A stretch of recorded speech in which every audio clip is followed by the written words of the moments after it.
자, 오늘 함께 은혜 받을 말씀은 요한복음 2장 우리 17절부터 22절까지 말씀입니다. 요한복음 2장 17절부터 22절 성경책 144쪽 제가 봉독하겠습니다. 제자들이 성경 말씀의 주의전을 사모하는 열심히 나를 삼기려 한 것을 기억하더라. 이에 유다인들이 대답하여 예수께 말하기를 내가 이런 일을 행하는 무슨 표적을 우리에게 보이겠느냐. 예수께서 대답하여 이르시되 너희가 이 성전을 헐라 내가 사흘 동안 일으키니라.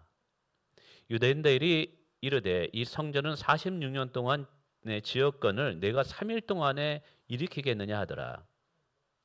21절 너무 중요하니까요. 우리 같이 읽어볼까요? 시작. 그러나 예수는 성전된 자기 육체를 가리켜 말씀하신 거리라. 죽은 자 가운데서 살아나신 후에야 제자들이 이 말씀을 하신 것을 기억하고 성경과 예수께서 하신 말씀을 믿었더라. 예수는 성전된 자기 육체를 가리키나. 자, 우리 옆에 분과 인사하겠습니다. 잘 오셨습니다. 환영합니다. 잘 오셨습니다. 환영합니다. 날씨 많이 추운데 여러분 오시는데 힘들었을 텐데 그래도 하나님께서 잘하셨다고 칭찬하실 줄 믿습니다.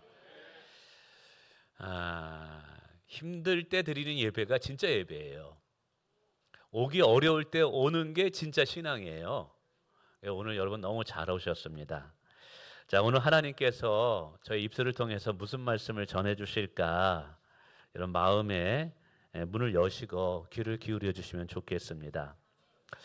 우선 오늘 제가 이 말씀을 전하면서 첫째로는 좀 구약의 이야기와 좀 어려운 이야기를 좀 하게 돼요. 그래서 성경에 대한 백그라운드 이해가 없으면 좀 어려울 수 있지만 제가 가능하면 잘 설명해 보도록 하겠습니다. 두 번째는 오늘 이 설교를 하면서 제가 고민을 했어요. 교회 건축을 내년에 앞두고 있는데 내년부터 이제 건축업자가 정해지고 이제 본격적으로 후반기부터 시작되는데 이 설교가 혹시 교회를 건축하는 동력을 잃어버리면 어떻게 할까? 목사님 저렇게 설교하면 이 건축을 앞두고 김 빠지는 거 아닌가? 라고 생각할 수도 있겠다. 그러나 오늘 우리의 신앙이 전통이나 아니면은 어떤 사람들이 이야기된 일반적인 상식 위에 신앙이 서 있으면 안 돼요. 우리의 신앙이 흔들리지 않기 위해서는 하나님 말씀 진리 위에 신앙이 서 있어야 돼요.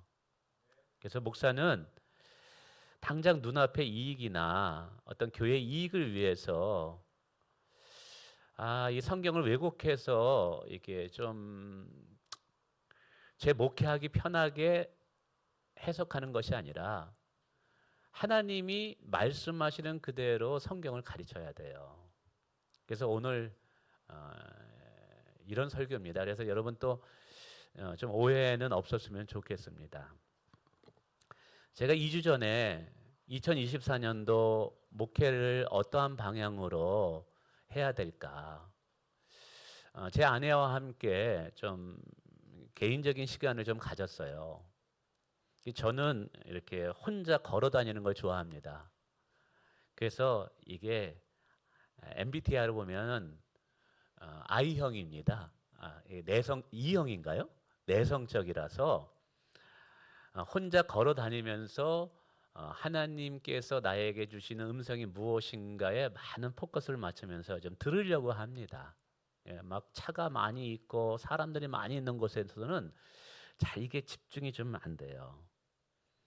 그래서 내년에 이제 교회 건축 업자도 정해야 되고 뭐 할 일이 많으니까 하나님 좀 도와주세요 하면서 이렇게 산길을 걸으면서 기도하고 있었는데 벼랑간 제 마음에 성령 하나님께서 이렇게 탄식함을 주셨어요. 원목사, 너 지금 번지수 잘못 찾은 것 같다. 무슨 깜짝 놀랐어요. 아니 하나님 무슨 감동을 이렇게 주십니까? 근데 그거예요. 교회 건축이 정말 중요하다. 근데 너는 더 중요한 것을 놓치고 있어. 예? 더 중요한 것을 놓치고 있다고요? 내년에 교회 건축하는 것보다 더 중요한 게 어디 있어요? 너 예수님을 놓치고 있어. 교회 건축이라는 건물이 생명이 아니야. 너희의 생명은 예수 그리스도야. 제가 한 방 맞았어요. 교회 건축이 아무리 중요하다 할지라도 예수 그리스도보다 더 중요할 수 없대요. 교회 건축이 아무리 급하다 할지라도 예수보다 앞설 수는 없다는 거예요. 제가 교회 건축을 너무 많이 생각하다 보니까 이 교회라는 건물의 건축은 예수님이 우리에게 그리고 제 목회해 주신 선물인데 어느 사이에 예수님은 제 안에서 빠져나가고 교회를 어떻게 건축할까 교회 건물에 대한 모습만 내 안에 가득한 거예요. 교회 건축을 하나님의 영광을 위해서 한다고 하면서 어느 사이에 하나님은 없어지고 교회 건축이라는 것만 제 마음에 가득 찬 거예요. 그러면서 그것을 깨달았어요. 교회 건축이라 할지라도 예수를 잃어버리면 우상 숭배가 되겠구나. 교회 건축이 우리에게 우상 숭배가 될 수 있다는 거예요. 목사님 교회 건축하지 말아야 될까요? 그건 아니에요. 교회 건물은 하나님이 주신 선물과 같아요. 그때 제가 어린아이 같은 신앙을 가지고 있었던 거예요. 그 순간에는. 아버지가 저에게 선물을 줬는데 그 선물을 주는 아버지의 그 애틋한 마음, 사랑하는 마음은 내가 잊고 있었던 거예요. 선물을 주신 그 하나님이 나를 얼마나 사랑하는가, 우리를 얼마나 사랑하는가. 그래서 더 그 선물을 통해서 하나님을 더 사랑하도록 그 선물을 줬는데 하나님은 온데간데 없고 포장 안에 어떤 선물이 들어있는가만 관심 있는 어린아이와 같은 모습. 우린 종종 그럴 때 있잖아요. 하나님이 생명인데, 하나님이 축복자인데, 하나님이 우리에게 귀한 선물을 주시는데 그 선물을 주시는 하나님이 어떠한 분인지 그 선물을 통해서 우리가 하나님을 더 사랑해야 되는데 그것은 잊어버리고 이 선물에만 집중하고 있는 거예요. 이게 무슨 선물일까? 이것이 나에게 어떤 유익이 될까? 제가 이런 모습이 있었던 거예요. 그래서 제가 굉장히 부끄럽고 하나님 앞에 죄송해서 회개하는 시간을 가졌어요. 하나님, 건축이 선물이지만 제가 건축하는 과정에서도 제 삶의 우선순위는 예수 그리스도입니다. 내가 아무리 바쁘고 분주하다 할지라도 내가 예수님을 먼저 예배하고 예수님을 먼저 찾고 그 말씀 안에 서 있는 것이 내게는 더 소중합니다. 그러면서 우리 성도분들에게 우리가 진정 세워가야 할 것이 무엇인가를 한번 생각해 보고 싶었어요. 우리 장로님들도 이제 대표 기도할 때 하나님의 성전을 건축합니다라고 이야기하는데 과연 그 성전이 과연 무엇인가를 정확하게 이해시켜야 되겠구나. 성도들이 교회를 건축하게 될 때 이 성전의 개념을 정확하게 이해시켜야 되겠구나 라는 생각이 들어서 오늘 말씀을 전하는 거예요. 결론적으로 말하면 오늘 우리가 세워야 될 것은 교회 건축이라는 건물 이전에 하나님의 성전을 먼저 건축해야 돼요. 그럼 성전이 무엇이냐라는 것이죠. 이 성전의 개념을 좀 아셔야 돼요. 성전이라는 것은 거룩한 전, 하나님의 집이라는 뜻이에요. 성전은 하나님이 거하는 곳, 하나님의 임재가 있는 곳, 하나님을 만나는 곳, 이것이 성전이에요. 근데 이 성전에서 행해지는 것이 크게 두 가지가 있습니다. 하나는 하나님을 예배하는 것이 하나님이 성전에서 행해야 될 거예요. 그래서 구약에 많은 사람들은 하나님 앞에 예배드리기 위해서 자신의 몸을 더러우니까 죄인이니까 양을 잡아서 피를 뿌려서 자기의 죄를 깨끗게 하고 하나님 앞에 예배를 드렸어요.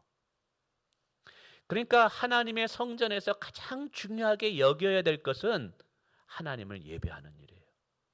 오늘 교회에서 사역들이 많아요. 주차위원, 안내위원, 여러 이 모양 저 모양으로 우리가 사역, 일이라는 것을 해요. 그러나 여러분, 교회에 오셔서 가장 중요하게 해야 할 일은 뭐냐면 하나님을 예배하는 일이에요. 예배가 우리의 삶의 가장 우선이 되는 거예요. 할렐루야. 여러분, 예배에 성공할 때 우리의 인생이 성공이 되게 되는 것이 영적인 원리예요. 두 번째, 성전에서 행해졌던 건 뭐냐면 하나님의 축복이 선포되는 곳이에요. 하나님의 축복이 흘러가는 것이 하나님의 성전이에요. 그래서 에스겔서도 보면 성전의 이 강대상을 통해서 하나님의 생명의 말씀이 흘러가고 그것이 생수가 되어서 온 땅을 적시면서 메마른 땅이 회복이 됩니다. 바로 하나님의 성전을 통해서 축복이 흘러간다는 거예요. 여러분, 오늘 어디에부터 하나님의 축복이 흘러가느냐? 여러분, 성전에서부터 하나님의 축복이 흘러갑니다. 그래서 하나님의 성전을 가까이 하는 자는 복이 있다라고 구약 성경에 말하는 거예요. 그러면 이 성전이, 여러분, 이 변천사를 좀 알아야 돼요. 처음에 광야 시대가 있었어요. 모세가 이스라엘 백성들을 이끌고 애굽에서 탈출시켜가지고 가나안 땅에까지 가는 이 광야에서의 40년의 삶을 광야 시대라고 합니다. 이 광야 시대의 성전은 성막으로 존재하셨어요. 하나님께서 모세를 통해서 성막을 건축하게 합니다. 그 성막에서 제사를 드리도록 제사장들과 그리고 제사를 돕도록 레위인들을 모집하게 되죠. 그래서 하나님께서 이스라엘 백성들을 만나 주셨던 곳이 성막이에요. 이스라엘 백성들이 하나님께 제사를 드리고 죄 사함을 받았던 것이 성막이에요. 하나님의 말씀이 들려졌던 곳, 하나님의 축복이 이스라엘 백성들에게 시작된 바로 그 첫 출발지가 성막이었어요. 그러니까 광야 시대는 이 성막이 하나님의 전이었던 거예요. 근데 구약 시대에 재밌는 것은 이 성막을 뭐로 만드시냐면 텐트로 만드셔요. 하나님께서. 이 텐트를 만드는데 이 텐트의 재료가 뭐냐면 게달 가죽이라는 거예요. 근데 이 가죽이 별로 볼품이 없어요. 이 가죽이 거칠고요. 아주 초라해 보여요. 저는 성경을 읽을 때 그런 생각이 들었어요. 아니, 우리 하나님이 천지를 창조하신 하나님인데, 만물의 주가 되시는 하나님인데, 아니, 성막을 너무 초라하게 만든 거예요. 운막처럼. 왜 그랬을까? 궁금하잖아요. 얼마든지 화려하게 만들 수 있고 뭐 모든 걸 동원해서 능히 만드실 수 있는데 굉장히 초라하게 만들어요. 근데 그 성막 안에 모든 기구들이 있는데 제사를 드리는 기구들은 반드시 금으로 싸게 만들어요. 금으로 이렇게 그거를 겉을 다 싸게 만듭니다.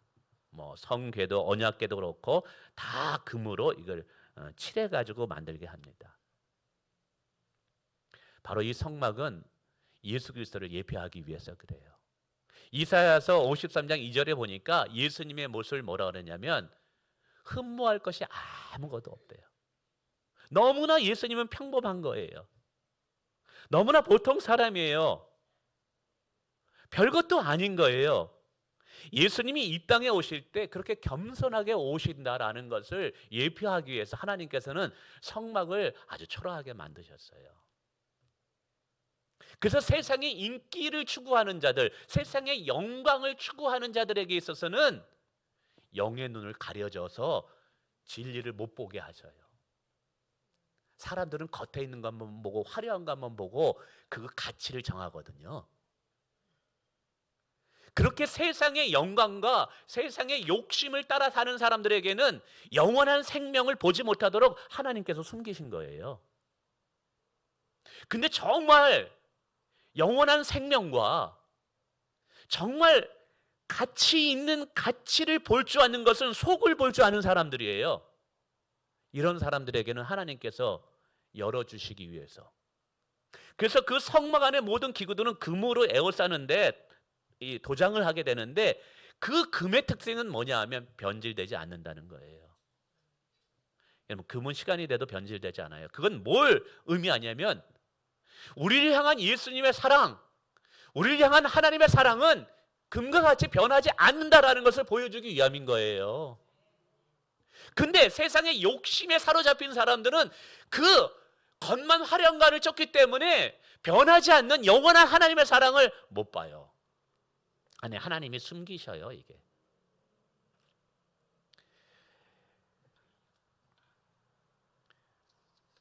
근데 이 광야 시대가 끝나고 나서 왕정 시대로 들어가게 됩니다.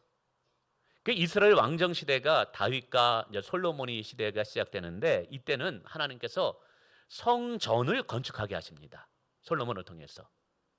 성전은 이제 돌로 쌓고 막 이런 거를 이제 쌓게 되죠. 근데 이 성전이 건축되면서 이제 더 이상 성막은 필요 없기 때문에 하나님께서 성막을 폐해 버리십니다. 물론 이 성전에서 하나님을 예배합니다. 그래서 이스라엘 백성들이 양을 잡아서 제사를 드리고 제사함을 받고 하나님을 찬양하고 예배드리죠. 또 하나님의 축복이 선포됩니다.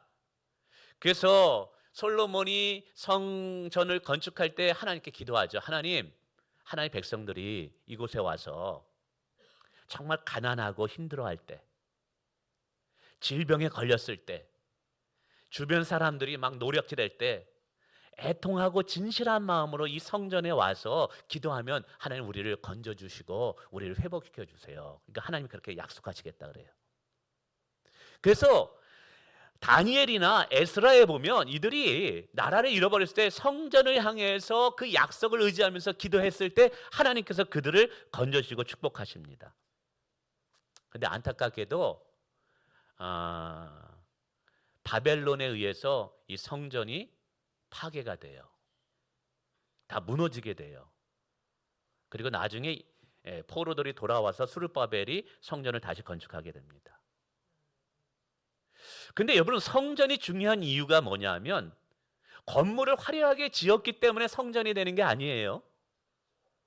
성전의 진정한 성전되는 이유는 그곳에 하나님이 임재하시기 때문에, 하나님이 거하시기 때문에 그게 성전이 되는 거예요.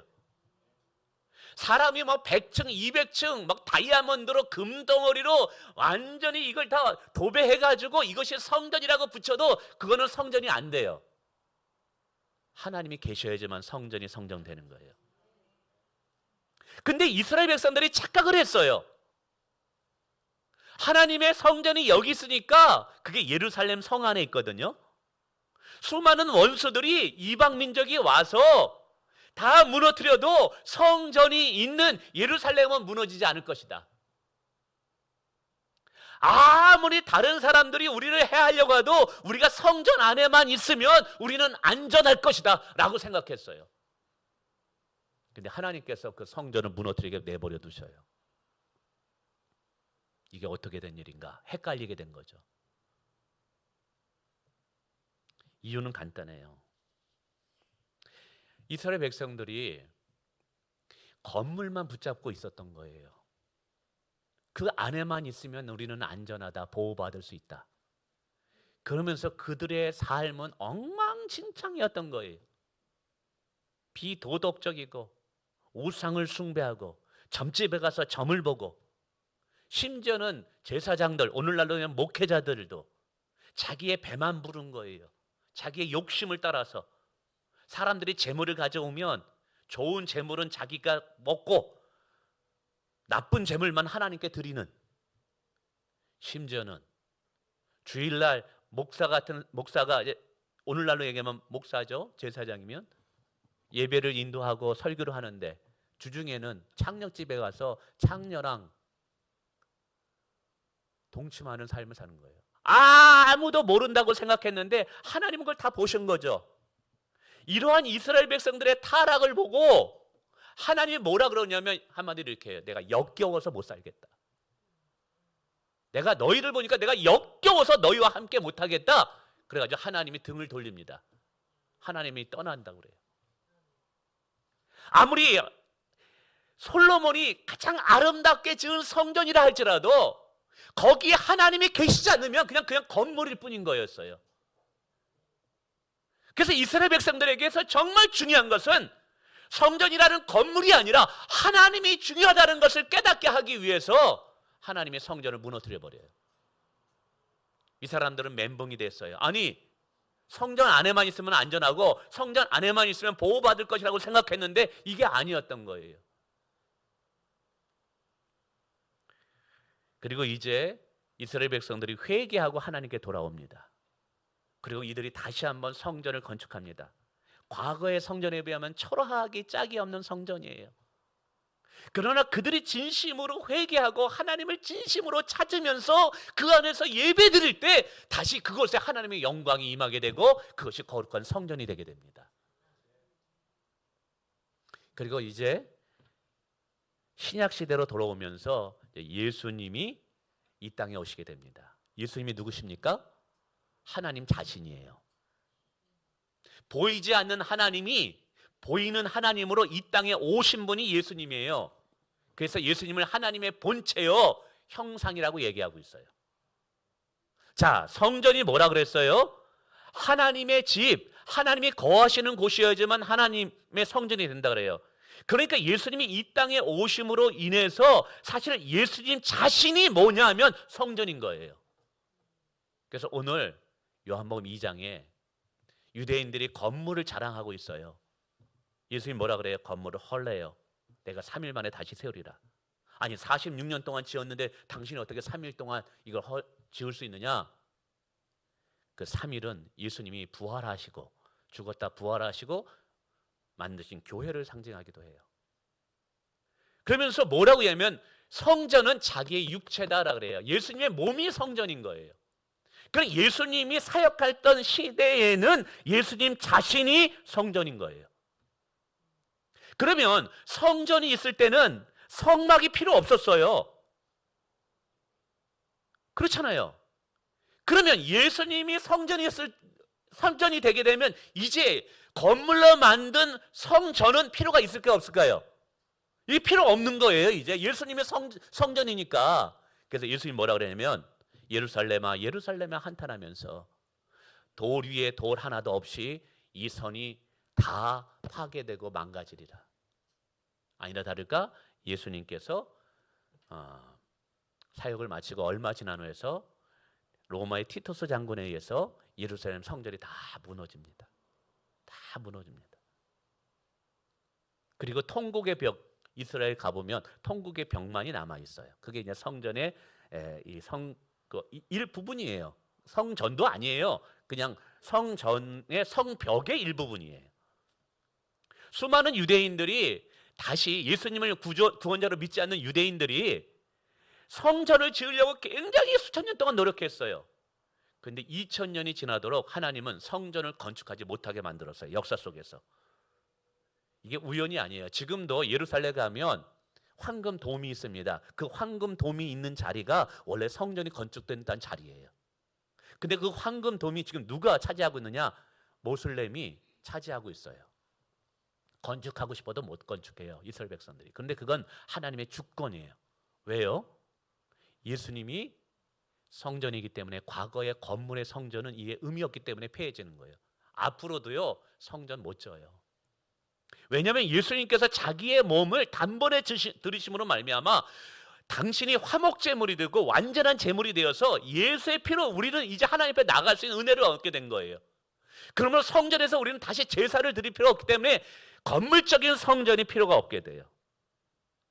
자, 이제 예수님이 십자가에 죽으시고 부활 승천하셨어요. 성전이었던 예수님이 하늘로 올라가셨다 이 말이에요. 그럼 이제 그 다음에 성전은 어떻게 되느냐? 요한복음 14장 17절에 예수님이 말씀하셔요. 성령이 너희 가운데 오실 텐데 그 성령이 너희와 함께 할 것이고 너희 속에 거할 것이다 라고 말씀하셔요. 자, 중요한 포인트. 건물 안에 아무리 화려한 건물이 있다도 그것에 하나님이 계셔야지만 그것이 성전이 된다 그랬어요. 그죠? 하나님이 계셔야지만 그것이 성전이 돼야 돼요. 자, 그러면 성령님이 누구냐 하면 성령님은 하나님의 영이고 예수님의 영이에요. 그러니까 성령님이 계시는 곳에 하나님이 계시는 거예요. 근데 성령님이 계시는 곳에 하나님이 계시는 거기 때문에 바로 성령님이 계시는 곳이 하나님의 성전이 되는 거예요. 할렐루야. 근데 그 성령님이 이제 이 신약 시대에, 교회 시대에 임재하는 곳이 두 군데가 있게 돼요. 그 두 군데가 바로 성전이 되는 거예요. 이제 새로운 개념의 성전이 생긴 거예요. 한 군데는 어디냐? 우리의 마음속. 예수를 모시는 자마다 성령이 거하신대요.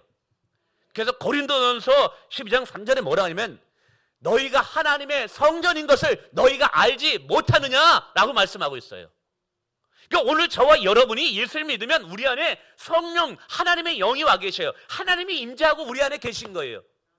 그러므로 오늘 저와 여러분이 성전이라는 거예요. 이제 건물이 성전이 아닌 거예요. 여러분은 걸어다니는 성전이에요. 여러분은 걸어다니는 교회인 거예요. 두 번째, 너희와 함께 계신대요. 이 함께라는 것은 뭐냐면 공동체예요. 공동체. 신약시대의 바울은 이제 성전이 누구냐? 그리스도의 몸이 성전인데 그리스도의 몸이 이제 예수님이 승천하시고 하나님 보좌 우편에 계시지만 그리스도의 몸이 어떻게 구성됐냐? 교회로 그리스도의 몸이 만들어져 있대요. 그래서 사도행전에 보면 이 교회는 예수님의 핏값으로 사신 교회다라는 거예요. 그리스도의 몸이다라고 이야기하고 있는 거예요. 그러니까 오늘 그래서 제가 고민 중에 있어요. 교회를 건축한 다음에 다른 교회 보면 성동교회 무슨 교회 이름을 쓰는데 그거는 교회가 아니라 교회당이에요. 그래서 교회를 건축한 다음에 제가 앞부분에다가 교회 이름을 다 써놓잖아요. 저는 그렇게 안 써놓을까 고민 중이에요. 저희 교회가 할렐루야 선교교회 거기다 교회 이름을 그렇게 써놓으면 안 돼요. 할렐루야 선교교회 교회당인 거예요. 그거는. 교회는요. 오늘 저와 여러분이 교회예요. 오늘 저와 여러분이 교회예요. 근데 여기서 중요한 것이 있어요. 여러분 안에 예수가 없다면 여러분은 성전이 아니고 교회도 아니에요. 오늘 우리 이 모임에 이 예배 속에 예수님이 없다면 하나님의 영이 임재하고 계시지 않는다면 우리의 모임은 지금 동창회 모임과 똑같아요. 오늘 여기에 예수님이 없다면 우리는 아무것도 아니에요. 그러나 두 사람이 모인다 할지라도 거기에 예수님이 계시면 그거는 성전이 되는 거예요. 그러면 목사님 건축할 교회당은 뭡니까? 교회당은 하나님의 선물이에요. 우리가 하나님을 예배할 장소, 다음 세대에게 말씀을 가르쳐야 될 장소. 근데 그것도 중요해요. 만약에 교회당이 세워지지 않았다면 우리 유창론 장로님도 신앙생활 할 수 없었을 거고 김영모 장로님도 신앙생활 할 수 없었을 거예요. 그러나 본질은 그것은 아니에요. 그거는 통로일 뿐이에요. 예수님께 나올 수 있는 통로예요. 그러면 성경에 교회를 세워가래요. 이게 뭐냐면 그리스도의 몸을 세워가라, 성전을 세워가라는 거예요. 그러면 교회를 세워가라는 것, 여러분 교회를 세워가라는 것, 성전을 세워가라는 게 여러분 잘 아셔야 돼요. 교회를 건축하라는 말이 아니에요. 건물을 건축하라는 말이 아니에요. 아 이러면 목사님 교회 건축하고 동력 잃어버리고 그러면 안 해도 되는 그 말이 하는 게 아니에요. 지금 우리가 세워가야 할 것은 우리 공동체예요. 어떻게 해요? 사랑함으로, 서로 지체됨으로. 그래서 부족한 사람은 서로 잡아 담아줘야 돼요. 격려해줘야 돼요. 기도해줘야 돼요. 할렐루야. 그러므로 한 사람 한 사람을 예수님을 사랑하는 사람으로, 그 안에 예수님이 거하는 사람으로 만들어가도록 함께 힘써줘야 돼. 제가 올해 하나님 별로 한 것도 없는데 하나님 어떻게 해요? 하나님 너무 죄송하고. 근데 저를 위로해 준 사람이 있어요. 성경 공부하는 어느 분이 올해 예수님이 저와 함께 하고 있는 것 같아요. 또 우리 수요일 날 우리 성경 공부하는 두 형제가 있습니다. 완전 초짜배기예요. 사실은 맨 땅에 해당하는 것 같기도 하고, 근데 조금씩 은혜가 들어가요. 지난주에 그 고백을 들으면서 제가 얼마나 집에 돌아가서 감사했는지. 아니, 예수님이 나 같은 사람을 위해서 왜 죽었대요? 예수님이 나 같은 사람을 위해서 왜 죽었냐고 그래요. 근데 그 질문에 약간의 떨림이 있어요. 세워지는구나. 하나님을 알아가는구나. 여러분, 우리 교회에 예수님 없으면 아무것도 아니에요. 그래서 늘 점검해야 될 것이 있어요. 우리 목장 모임에 예수님이 거하고 계시는가? 우리 성가대 모임 가운데 과연 누구를 위해서 찬양하고 있는 것인가? 우리 교사분들 누구와 좋은 추억, 우리끼리 좋은 추억 만드는 거, 그 소용이 무슨 의미가 있겠어요? 그 안에 예수님이 없다면 무슨 의미가 있겠어요? 여러분, 차라리 설교 이렇게 했으면 좋겠어요. 우리가 교회 건축하는데 이 교회 건축은 성전입니다. 그러므로 성전을 건축할 때 여러분 하나하나 여러분 힘을 쓰십시오. 여러분의 물질의 헌금을 드리는 건 성전에 건축하니까 여러분 뭐 괜찮습니다. 그러면 헌금도 더 거칠 수 있는 것 같게 되겠죠. 그러나 오늘 성경은 이야기하고 있어요. 우리의 초점과 우리의 관심은 예수 그리스도로 말미암아 우리 자신이 세워져야 되는 거예요. 여러분, 오늘 말씀을 맺으면서 이게 조화와 합력을 하면서 하는데 딱 두 가지만 기억해 주세요. 하나, 여러분은 걸어다니는 할렐루야 선교교회이다. 따라서 해봐요. 나는 걸어다니는 할렐루야 선교교회이다. 나는 걸어다니는 하나님의 성전이다. 여러분, 그러면 내가 무엇을 어떻게 살아야 될지가 결정될 거예요. 연말에 때 술자리 좀 많으시죠? 어제 이제 제 아내랑 같이 여기 식사하러 갔는데 뭐 동창회 모임인가 봐요. 그 소주하고 맥주하고 같이 섞어가지고 여자 남자가 섞어가지고 쫙 하면서 이렇게 쫙 돌리더라고. 그러니까 쫙 돌리더라고 소리가. 다음 소리는 아니 집사 된 지 몇 년이나 됐는데 뭐 아직도 집사야?